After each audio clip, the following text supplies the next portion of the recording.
back to Thoughts on Theology, and we are your hosts, Pastor Martin and Vicar Andrew. We've been reading through The Spirituality of the Cross. A fantastic read, kind of puts a lot of the core tenets of the Lutheran faith into layman's regular, simple terms for us to absorb, reflect on, and think about. And we've already covered quite a bit. In the first two chapters, we looked at justification, we looked at salvation, we looked at the sacraments, we looked at the means of grace, the what means all of that grace, the words, means. Yeah. So much already. And now, in this chapter, we come to something that I would venture to say most Lutherans haven't really been taught.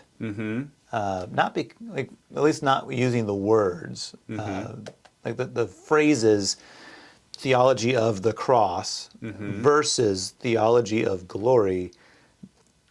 Most aren't going to recognize that terminology and to be able to make that distinguishing. Yeah. And yet, it's pretty important, and it's something that we do talk about, just not necessarily in those words. So, we're in chapter 3 now, the hiddenness of God. Yeah, and just kind of overarching from this chapter, my first thoughts, you said something interesting that most Lutherans don't understand that, or haven't talked about in these words, in these terms, which I think is very interesting because I think it is one of the distinguishing factors of the Lutheran faith, of the theology of the cross, right? Our need for just that salvation and clinging to that faith, whereas the theology of glory is all the to do, what can we do and how can we maybe in a way glorify ourselves, you might say. And so I think it's very interesting that you say that. I think it's true, but I think it is one of the great distinguishing factors of the Lutheran faith. Because as I was reading through this, I was like, oh, I have taught and preached in such a way that was more leaning towards that theology of glory. Just again, back from my history and background, that's what you do. That's what you do. And so that was very interesting. What's interesting is, so in my seminary training, theology of the cross and versus theology of glory was a giant topic. And yet when I came out into the parish, talking to pastors who had come before me, that just wasn't really part of their vocabulary. That wasn't really part of their training. Not because the doctrine is new or anything like that.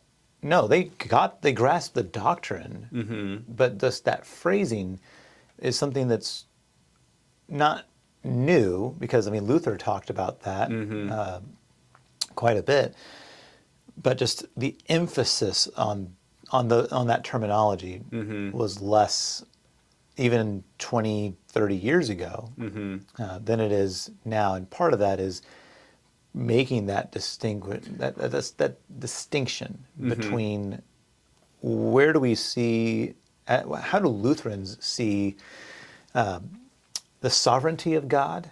How do we see the role of suffering in our world? And as Christians, we started just in the last probably 15, 20 years or so to try to recapture that language from Luther to talk about these issues, because we've seen an increase in Christian suffering or an increase in New Age spiritualism that kind of tries to poke into that, what we would call the hidden God concept. But I'm kind of getting ahead of myself. Yeah. Here. So go ahead. I'll let you be the driver on this one. Yeah, no worries. Yeah, I think it reminded me a lot of the sermon that I preached this last weekend, talking about this last weekend I talked about lament. And even in times where life doesn't feel good, God is still good. And so that's kind of where it starts, is the hiddenness of God. When we have humiliation, rejection, and suffering, how can we answer that when we have such a good God? We have a God of love and healing and wholeness. How do we hold those two things at the same time? Well, we see it at the cross, where Christ has paid for everything. He is suffering, yet through that suffering, he has paid for everything. And so he knows our rejection. He knows that humiliation because he literally paid for it. And so that's kind of where it starts. And in those moments where we have suffering, a natural question for Christians is, where is God now? Right? Where is this God? Well, what is he doing? And so our writer, Veith, he actually turns to the Old Testament with Isaiah to kind of find that answer. Good man. Yeah. He says, truly you are a God who hides himself. To say God is hidden, of course, does not mean that he is absent. And that sentence right there, I think that is what we struggle with. The hiddenness is not the absence, is not to just say it's a not yet. So what is the hiddenness of God? Yeah. What does it mean that God hides himself? Yeah, it's in those moments where God, so let's just read this. So God conceals himself, often in things that we would least expect: a crucified criminal, a book, water, bread, wine, a gouty pastor, trials and suffering, human beings working and raising their families. And so it is this, it's Christ's work even when we don't expect it, in the places that we don't expect it, in the places where we don't think we would find redemption. That's actually where redemption is found most. In working through those things, we can actually see the workings of God, the hiddenness of God, even in those times where life isn't good. God is still good and still working and moving in and through those unexpected moments. Right. So when we talk hidden God stuff, we distinguish that between the revealed God. Right? The hidden God are these, the attributes of God that he has not given us privy information to, like the inner workings of the Trinity. He hasn't divulged the details of, like, when is he coming again, and all of these different pieces that are just not given to us, versus the revealed God, which is, these are the things he's put into the scriptures to say, this is what I want you to know about me, about this relationship that we have, specifically the grace and love that's found in Jesus Christ, the fullest revelation of our God and his purpose and design for us. And then, so that's part of what we mean when we say hidden God versus revealed God. The other aspect of that is exactly what you're talking about, whereas God, instead of coming in what we would call glory, like, whoa, majesty and glory, and how does he choose to come but as an infant? How does he choose to come but in a stable, in a manger? He, throughout the scriptures, uses simple things to do extraordinary things. He shows up in lowly ways to deliver spectacular results. He hides himself so as to, and yet in that hiddenness, that's how he works his grace. So it's the exact opposite of what we would expect. So our humanity, we would say, oh, God must be, speaking to me in this way. And we would say, actually, he speaks to you through his word. And the simple thing, much more so than in the grandiose thing. So, yeah. Yeah, which then kind of leads into what you're talking about with glory, the differences between the theology of the cross versus the theology of glory, which is something that going back to it, that's just what I was kind of trained in, right? To make it big and grandiose and to declare the majesty of God, which you still do, but that's not the focus and that's not the central thing in which we put all of our hope and our trust. It's in the cross. And so that moment of the cross is actually a moment of suffering, of humiliation, of rejection, which is actually showing the clearest form of God's glory. Yep. So how Yeah. interesting that is. I think I've shared this before. That there's this one of these contemporary songs, great song by the way, but in the bridge it's like show us your glory, show us your glory, and I keep every time we get to that part of the song, I just like, but he's done that. It's right there. Like I see the cross right there. That is the glory of God, and it's like that's the one place where our humanity would say that's not glorious, but that sacrificial love is absolutely the fullest measure of glory. Mm-hmm. So, and I kind of on this section, I do appreciate that he recognizes that we have seen this in our culture, this trying like self-actualization, really, for a better term.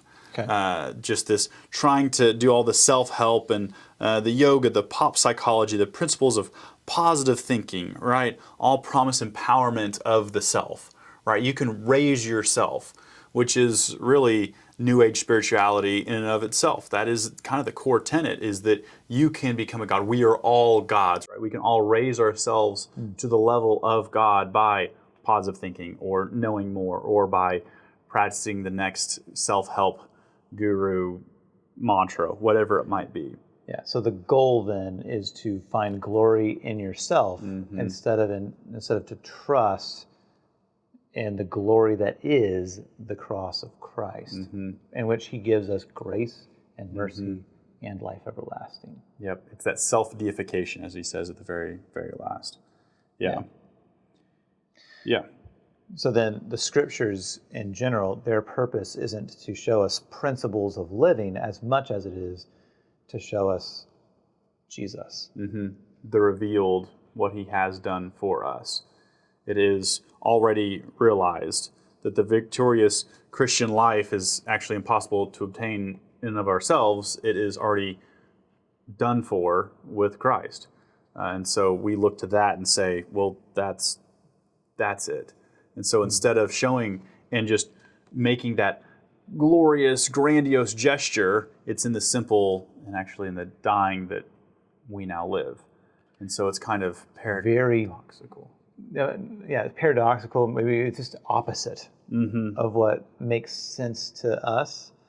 You know, if I wanted to glorify someone, I want to lift them up. I want to, show them off. I want to, bless them and praise them, and yet, for God, He over and over through scriptures, for Himself, for His Son Jesus, and also for His people, He points to a way of humility instead of one of spotlight. He points to one even of suffering, which is kind of hard to take.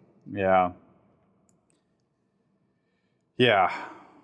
It's just not what we would expect, or maybe not what we would want, right? Might be even a better way to put it. We would want, right? We would want the fame or fortune or the power, right? If we're serving a God, well, He's going to give us power. Well, He's going to give us a position. He's going to lift us up. It's like, actually, He might make you low. He might actually make you humble. He might actually do the exact opposite of what you would want if you were to create a religious system, as he says in here. Yeah. But then he also continues to say that this by no means implies that we have to suffer as Jesus did, much less that suffering is some sort of meritorious act or payment for our sins. Good clarification. So there's the difference, right? It is, we do live a spiritual life, but it's just that we don't have to suffer in order to connect with Jesus. Right. We want to protect ourselves certainly from the belief that we earn God's favor if we do enough for His kingdom. So I sacrificed this for the kingdom, and therefore God really loves me. No, you've actually just fallen into the theology of glory without realizing it. Yeah, it isn't, we don't have a legalistic religion. You do this, you get that. That's not what it is. It's God has done this, and so live in and out of that grace. Yeah, we cling to the cross, trusting Christ did for us what we could not do for ourselves. This is saving faith. Theology of the cross. Yeah, amen. So then, when it says bearing the cross, though, that's the next section for us. What are we talking about there? Yeah. So, kind of overall, what I got from this bearing the cross is whatever your lot is in life, you have to bear that vocation. You have to bear that responsibility. You bear that out of what Christ has done, right? In light of that, whatever your cross may be at this time, and your cross may change throughout the years and different demands on your life.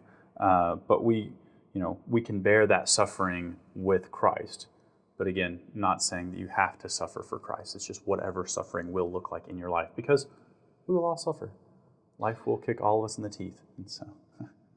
And when it does, we have a safe place to run to. Mm-hmm.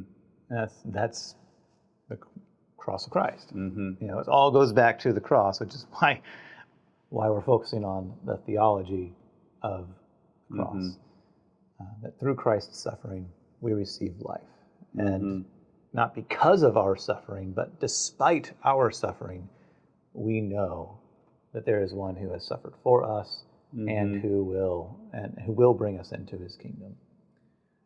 And I wrote out a little note on the side here talking about it's in all the challenges to have balance, right? It's not to go too far one way or too far the other, right? To just be like, well, I'm on top of the mountaintop, and okay, yeah, God must be with me here, and then, oh, I'm suffering, and so God isn't with me here. It's, well, God is with you through all of these moments, through all the challenges. It's just what is balance for you, and what does it mean to bear your cross in this moment, whatever this moment looks like.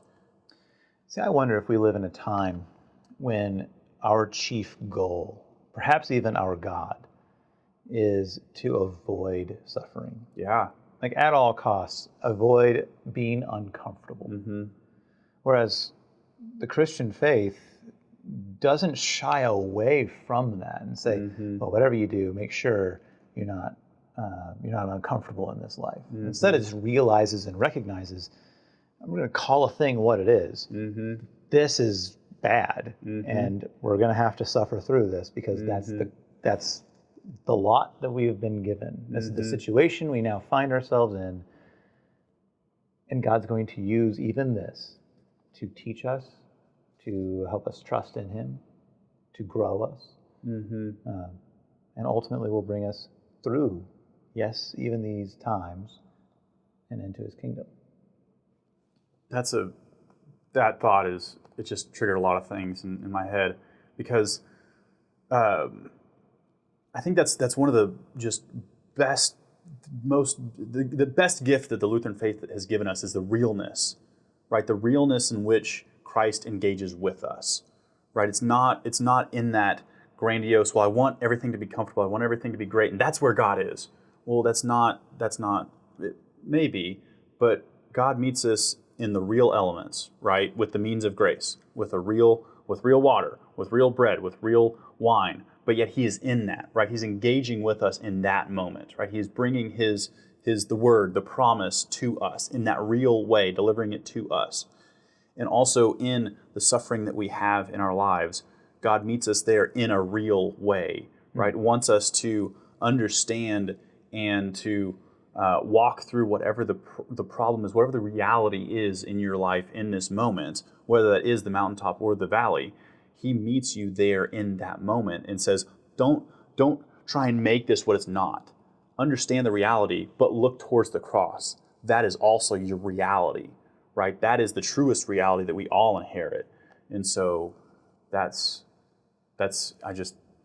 something I may not have looked at or thought about before. Just that the theology of the glory is always pointing towards and trying to get towards something that isn't real, right? Trying to make something better than it isn't, and trying to avoid that uncomfortable situation or whatever it is in life, and always trying to seek comfort above everything else, even if comfort isn't the reality that we're inhabiting right now.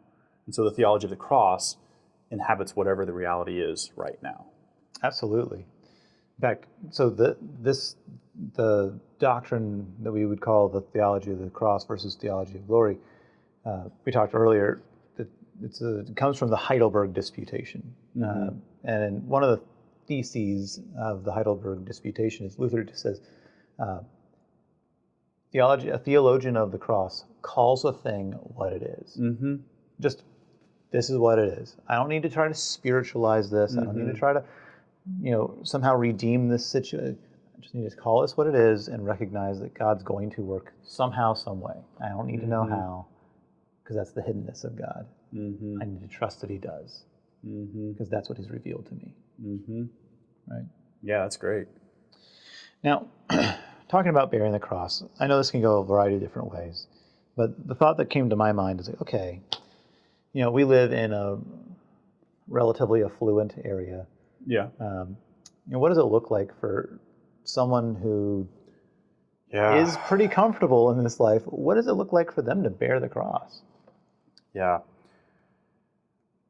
Well, I think with affluence, there are times that there are other problems, that there are different problems, right? It may not be, can I afford this or can I afford that? But it is, how can I help my neighbor? What can I do in this moment? What has God gifted me to actually sacrificially support and love my neighbor, whoever that person is?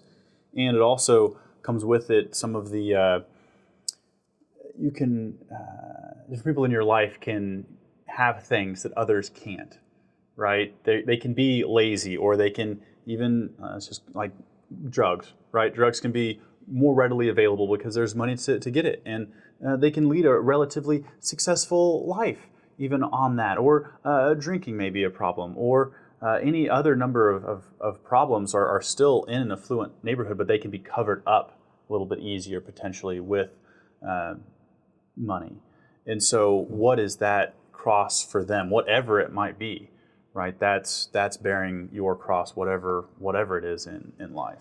So I like to think about it in terms of trust and responsibility, right? First, in responsibility, we have a greater responsibility as having been blessed to be a blessing, right? That's the responsibility, that's the burden, that's the cross that we bear when we have blessings. Is to say, I need, God has gifted me these things, as you said, to now gift and bless and love others. And that goes into the trust, because there's a giant temptation for us. The temptations are different, right? One is to be tempted into despair, to say God doesn't love me because he hasn't provided. But the other extreme of that is not that God doesn't love me, but that I don't need him.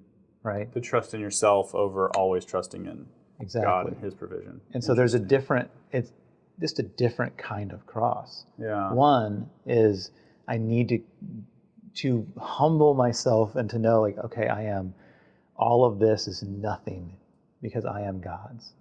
Versus the other side of that, the other side of that affluence line, I guess, is I am something regardless of what I have or don't have because I am his. It's just a different twist on the same temptation. That's interesting. Yeah. Well, then that, I think, is a good transition to the hidden life, right? It's been said that contemporary Christians lack a theology of suffering, that we don't like this suffering, that we try and get away from it at all possible. Yeah. And when it does happen, what are we to do with it? How do we handle it? Because it flies in the face of the name it and claim it type of very much so theology that we have seen become popular in the last couple of years. You mean if a prayer doesn't come true, or a situation occurs in your life that's not because you didn't believe hard enough? Yeah, that's it's a crazy thought, right? Yeah, you didn't pray hard enough. God must not love you if your prayer didn't come true. That is so antithetical to the gospel of Jesus Christ.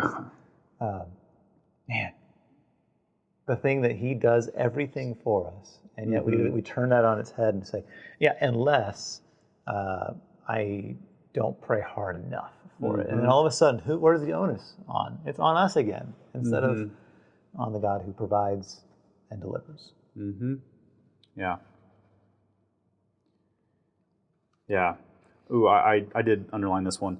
Bearing the cross often has more to do with the petty, ordinary obstacles and frustrations of everyday life, and as later chapters will show, with troubles in one's vocation. Like the boredom, the mild depression, the bad moods can be crosses no less than physical pain and emotional turmoil. It's whatever the cross is in your life. And it could be a number of however many different things. But that is still the cross that you are to bear in order to cling to that cross, cling to Jesus in those moments. Yeah. Well said. Mm-hmm. I don't really have much else, but you might. So. Yeah, I'm trying to think of, or I'm just walking through the different notes that I have here to see if there's anything. I did like Luther speaks much about how our old man is in conflict with our new man, right? The old and the new. The old, our sinful nature is still wrestling with when we are baptized, when we even have the means of grace, when we still cling to the cross, there's still our old sinful nature is rearing its head and we're struggling with it. And so there's still that both and of the struggling of the old man, the new man, way Paul talks about it. Those things that I don't want to do, I do, but the things I do want to do, I don't do. And so we still have that struggling as we bear our cross. We still have that suffering in that regard, struggle within ourselves. And we will this side of heaven. Exactly. I think that's we've talked about this coming from the Methodist Church versus in the Lutheran faith. There's a little bit of a difference there as far as the can you ever attain? Can you ever get to? Whereas one, the goal is to get as close as you possibly can. Whereas the other is to rest in the grace of God, knowing we are not going to get there, but that He is going to do that, and He has done that in and for us. Does that mean, I have always had to follow that, does that mean we should go on sinning so that grace may increase? No, by no means. By no means, yep. It's just a reality that we are fully, now and forever, fully dependent on the cross of Christ. To understand what your reality really is and to understand how Jesus really met you there. Yeah. Yep. Those are all the thoughts on theology I have for this week. Fantastic. Thank you so much for joining us. We'll see you next time.